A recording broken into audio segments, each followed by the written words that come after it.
Je m'appelle Margaret. J'ai 32 ans. Je suis mariée. Le nom de mon mari est Marc. Il a 34 ans. Nous sommes mariés depuis 5 ans. Nous avons une petite fille. Elle s'appelle Emma. Elle a 6 mois. Marc est un bon mari. Il travaille comme comptable. Il rentre à la maison à 18 heures tous les jours. Il joue avec Emma. Il m'aide à préparer le dîner. Il me fait rire. J'aime Marc. Je lui fais confiance. Ou du moins, c'est ce que je faisais. Il y a 3 mois, tout a changé. Un soir, Marc a dit, Margaret, j'ai trouvé un deuxième travail. Je vais travailler la nuit. J'étais surprise. J'ai dit, pourquoi? Nous n'avons pas de problème d'argent. Marc a dit, je veux économiser davantage pour l'avenir d'Emma. J'ai dit, quel genre de travail? Où vas-tu travailler? Marc a hésité. Il a dit, juste un travail du soir. Je partirai à 21 heures et je reviendrai après minuit. J'ai demandé encore, quel genre de travail? Marc a détourné le regard. Il a dit, c'est difficile à expliquer, mais ne t'inquiète pas, Margaret. Je serai en sécurité. Quelque chose semblait étrange, mais je lui faisais confiance. Cette nuit-là à 21 heures, Marc est parti. La maison semblait calme et vide. Chaque nuit après cela, Marc partait à 21 heures et rentrait tard après minuit. Chaque nuit, il prenait une douche immédiatement en rentrant. Puis j'ai commencé à remarquer des choses. Un matin, je faisais la lessive. J'ai senti la chemise de Marc de la nuit précédente. Du parfum de femme. Doux et floral. Pas le mien. Je ne porte pas de parfum parce que cela fait éternuer Emma. Mon cœur s'est arrêté. Pourquoi la chemise de Marc sent-elle le parfum d'une femme? Quelques jours plus tard, j'ai trouvé un reçu dans la poche de son manteau provenant d'un restaurant italien très cher. Dîner pour 2, 150 $. La date était jeudi dernier. La même nuit où Marc a dit qu'il travaillait. Mes mains tremblaient. Avec qui a-t-il dîné? Je me sentais malade. Ce soir-là, je voulais demander à Marc à propos du reçu, mais j'avais peur. Peur de ce qu'il pourrait dire. Alors je n'ai rien dit point mais j'ai commencé à l'observer attentivement. Marc était toujours sur son téléphone, envoyant des messages, souriant à l'écran. Quand j'entrais dans la pièce, il fermait rapidement son téléphone. J'ai dit, à qui envoies-tu des messages? Marc a dit, juste des choses du travail. Mais il avait l'air nerveux, coupable. Une nuit, son téléphone a vibré pendant qu'il était sous la douche. Je l'ai pris. Un message d'un contact nommé C. Il disait, j'ai hâte de te voir ce soir. La même heure. Mon cœur s'est brisé. J'ai hâte de te voir ce soir. Qui était C? Quand Marc est sorti, il souriait. Il avait l'air heureux, excité. Il m'a embrassé et est parti.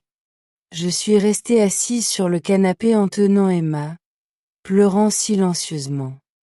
Au cours de la semaine suivante, d'autres preuves sont apparues. Un autre reçu d'un magasin de fleurs. 2 douzaines de roses, 75 $. Marc ne m'a jamais acheté de fleurs. J'ai aussi remarqué que Marc s'habillait mieux pour ses quarts de nuit. Il portait du parfum. Il coiffait ses cheveux. Mon amie Sacha est venue me voir.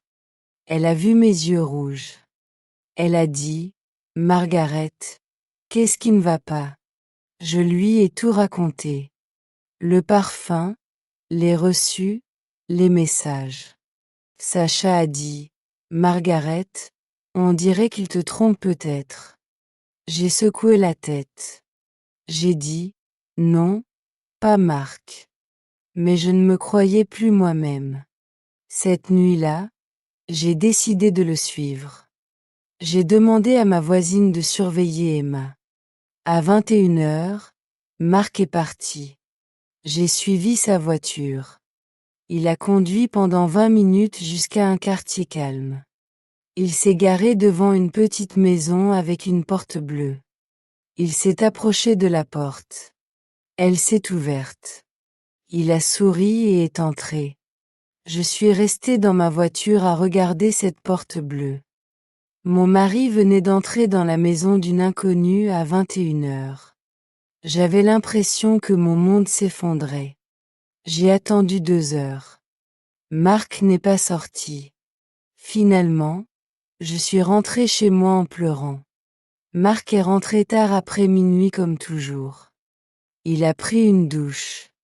Il s'est couché point, j'ai fait semblant de dormir. Mais à l'intérieur je criais. Le lendemain, j'ai regardé dans le téléphone de Marc.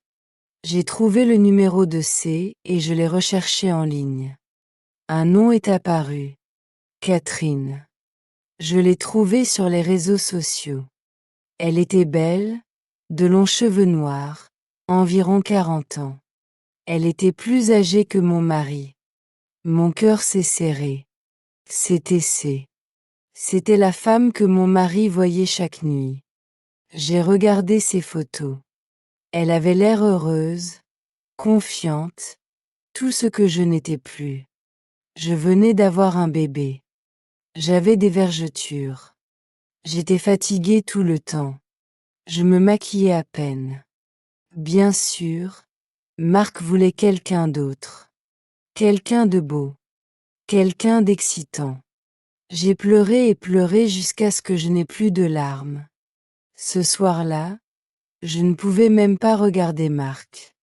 Il a dit, Margaret, qu'est-ce qui ne va pas? J'ai dit, rien. Je vais bien. Il a essayé de prendre ma main. Je l'ai retirée. J'ai dit, va simplement à ton deuxième travail, Marc. Il avait l'air confus et blessé, mais il est parti.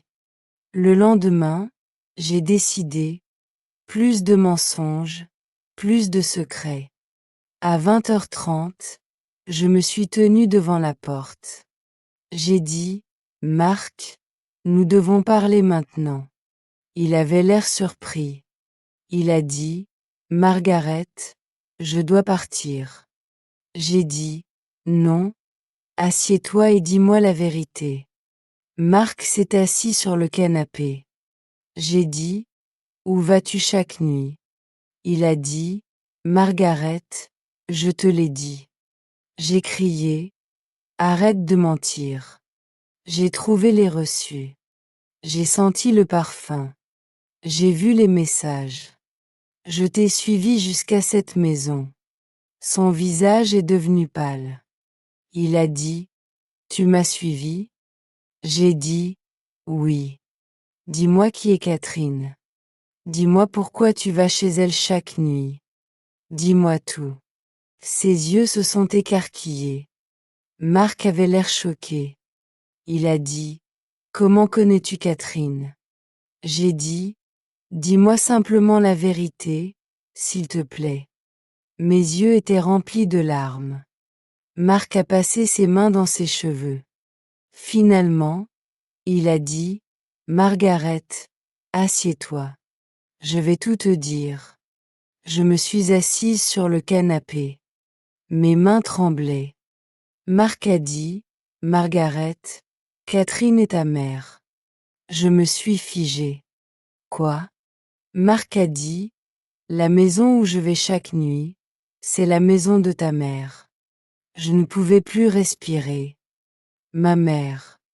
Je ne l'ai pas vue depuis 8 ans. Nous avons eu une terrible dispute quand j'avais 24 ans. Nous avons cessé de nous parler. Quand j'ai épousé Marc, je ne l'ai pas invité. Quand Emma est née, je ne l'ai pas appelé. Je l'ai sorti de ma vie. Marc a dit, il y a 3 mois, Ta mère m'a contacté. Margaret, ta mère est en train de mourir. Elle a un cancer de stade 4. Les médecins disent qu'il lui reste peut-être 2 ou 3 mois. Je ne pouvais pas croire ce que je venais d'entendre. Ma mère est en train de mourir. Marc a dit, ta mère voulait te voir, s'excuser, rencontrer Emma, mais elle avait peur de t'appeler directement. Alors elle m'a demandé de lui rendre visite pour lui parler de toi et d'Emma. Elle voulait simplement savoir comment était ta vie avant de mourir. Je l'ai regardé. J'ai dit, donc tu rends visite à ma mère chaque nuit? Il a hoché la tête. Il a dit, oui. Je parle avec elle. Je lui montre des photos d'Emma. Je lui raconte des histoires sur toi. J'ai dit, pourquoi me l'as-tu pas dit? Marc a dit, parce que je ne voulais pas te forcer à la voir. Je sais combien elle t'a blessé. Je ne voulais pas te mettre la pression. J'ai dit, mais le parfum, le restaurant, les fleurs? Marc a dit que le parfum venait de l'infirmière. Le reçu du restaurant était pour un plat à emporter.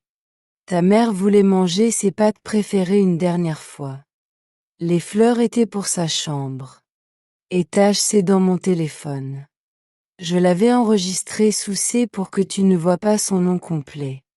Maintenant, chaque preuve avait du sens. J'ai commencé à pleurer.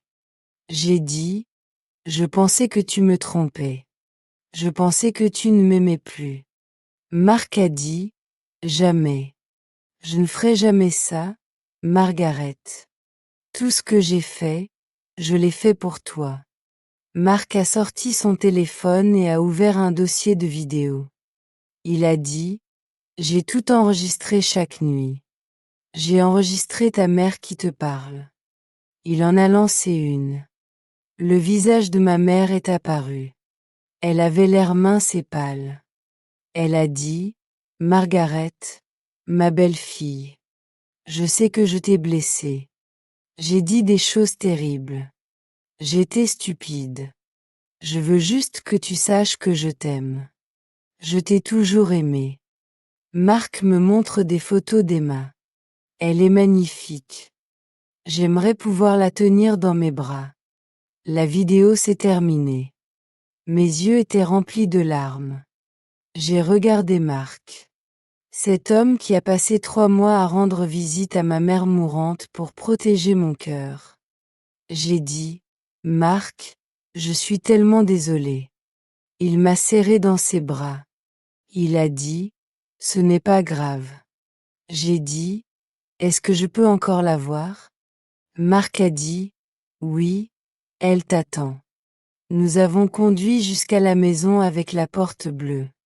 Quand je suis entrée, je l'ai vue, ma mère, allongée dans un lit d'hôpital, faible et fatiguée. Quand elle m'a vue, elle a pleuré. Margaret. J'ai dit, je suis là, maman. Je suis là. Elle a dit, je suis tellement désolée, Margaret. J'ai dit, moi aussi je suis désolée, maman. Je t'aime. Nous avons parlé pendant des heures. Nous avons pleuré. Nous avons ri. Le lendemain, j'ai amené Emma rencontrer sa grand-mère. Maman l'a tenue délicatement et a embrassé son front. Maman a dit, elle est parfaite. J'ai rendu visite à ma mère tous les jours après cela. Nous avons rattrapé le temps perdu. 2 mois plus tard, ma mère est décédée paisiblement. J'étais là, tenant sa main. La dernière chose qu'elle a dite était « Je t'aime, Margaret. Prends soin de ta belle famille. » À ses funérailles, je tenais la main de Marc. J'ai dit « Merci de m'avoir ramené vers elle. » Marc a serré ma main. J'ai réalisé que l'amour de Marc était plus profond que je ne l'avais jamais imaginé. Il a sacrifié son sommeil pendant 3 mois. Il a gardé le secret même quand je l'ai accusé de choses terribles. Tout cela parce qu'il m'aimait. Maintenant, quand les gens me demandent à propos de mon mari, je souris et je dis, l'amour de mon mari est un secret. Un secret magnifique et déchirant.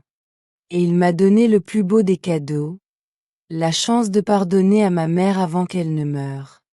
Si vous avez aimé cette histoire, n'hésitez pas à aimer, commenter, partager et vous abonner.